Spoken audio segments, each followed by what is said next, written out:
plastic. It's got a name, it's got a birth date, it's got a picture. We need photo IDs when we get on a plane. We need photo IDs when we drive our cars. We need photo IDs when we buy lottery tickets. And since 2006 in the state of Georgia, we've needed a photo ID when we vote. In 1965, Congress passed the Voting Rights Act to end the widespread disenfranchisement of African Americans in the South. And while change didn't happen immediately, it did come. Long gone are the days of literacy tests and grandfather clauses and poll taxes. So you would assume, problem solved, case closed. But what if I were to tell you that voter discrimination still exists? And it exists right here in this very state today. It's called a strict photo ID law, and there's one in effect right now in Georgia. In 2006, the Georgia General Assembly passed a strict voter identification law. And this law states that if you do not have a government-issued photo ID card, you can't vote. The law was passed to curb voter fraud. And while many of us have accepted this as a part of the electoral process, it's actually a highly divisive and controversial topic of politics. The fact is, voter ID law in Georgia discriminates. It discriminates against African Americans, against Hispanics, against minorities, and against the elderly, all under the guise of preventing virtually non-existent voter fraud. It needs to be changed. So first, I'll go into a little background information about what voter ID laws are, their history, the arguments for and against them, including those dubious claims of voter fraud I talked about earlier. And then I'll tell you the steps that you and I can take in the right direction to lessen the impact or even change these laws. First, I want you to take a look at this map. This is a map of states that have some kind of voter identification requirement today. Now, the states in light brown have identification required, but it doesn't have to be a photo ID. You show up to the ballot with your naturalization papers, with your social security card, or with your birth certificate. You can vote.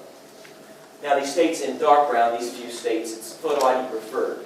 But if you show up without a government-issued photo ID, your vote will still count. In these few red states, there's a strict photo ID policy.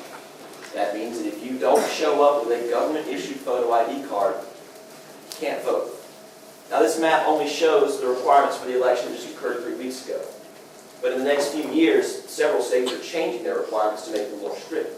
Just in the South, South Carolina, Alabama, and Mississippi are all moving towards a strict voter ID law. A couple of those states will actually have that in effect for the next election. In Georgia, you can vote with any of the following types of identification. Now, by a quick show of hands, how many of you have one of these types of ID cards? That's what I thought. You might be asking yourself, what's the problem? Well, according to a recent study out of NYU, 11% of Americans don't have some sort of voter identification. That's 21 million people right there. Not only that, 25% of those affected were African Americans, 19% were Hispanics, and 18% were elderly.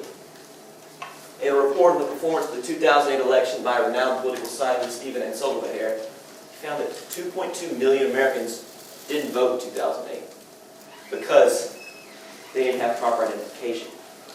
UGA's own Dr. Charles Bullock, who has tirelessly studied the law in Georgia, found that the groups least likely to have an ID were, again, minorities. So how do these state legislatures defend a law that turns people away from the polls? They call it voter fraud. Supporters of voter ID laws argue that these laws prevent voter fraud and thus ensure the integrity of the electoral system. But how? Voter ID laws only prohibit in-person voter impersonation. They do nothing to prevent absentee ballot fraud or voter registration fraud, the two types that are much more common. So let's look at some numbers. Between 2000 and 2010, there were 650 million ballots cast in the United States.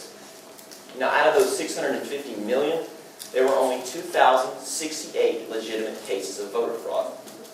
How many of those were in person? 10. That means that for every 15 million ballots that were cast, there was one legitimate case of in-person voter fraud. Now that we've seen how the Georgia law works, let's take a closer look at what some of the lawmakers have done to address these concerns. In 2006, when the Georgia law came out, it came with a stipulation. If you didn't have a voter ID card, the state would provide you one for free. Would provide you one for $20 every 5 years. Now, that's a financial prerequisite to voting. That's a poll tax. So the court said we had to get rid of that.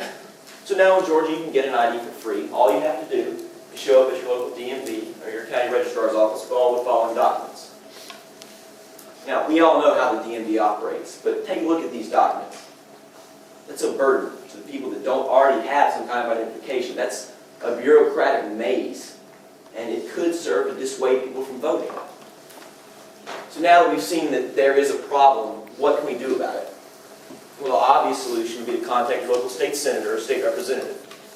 Voice your concerns on how Georgia's law affects Georgians, how it discriminates against African Americans, minorities, and others. Another possible solution would be to sign an online petition, District Attorney Eric Holder. Now, that won't directly affect Georgia's law, but voter ID laws aren't just a Georgia problem. The solution I advocate is a repeal of Georgia's law. Well, I'm not going to argue that we shouldn't be able to prove who we are before we vote. There are other ways to do it. Why should some Americans be forced to jump through hoops just to exercise their right to vote?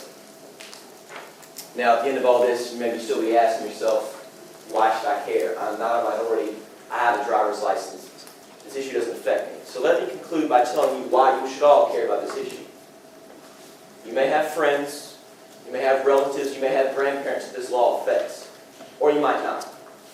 But I can assure you that in this very community 3 weeks ago today, someone was either denied a ballot or decided to stay at home because they didn't have proper identification. Voter ID laws are more than just an African American issue or a Hispanic issue or an elderly issue. They're more than a Georgia issue. When a citizen is denied their constitutional right to vote, it becomes an American issue, and at that point we should all be concerned. And you still might not be convinced. You still might believe that Georgia law as it stands is not too burdensome, it's not too restrictive. So I'm going to ask you what you do believe in. And if you believe in democratic ideals, if you believe in the franchise, if you believe that someone should not be turned away from the polls because they don't have a piece of plastic like this, I urge you to speak out and make your voice heard about voter ID laws. Thank you.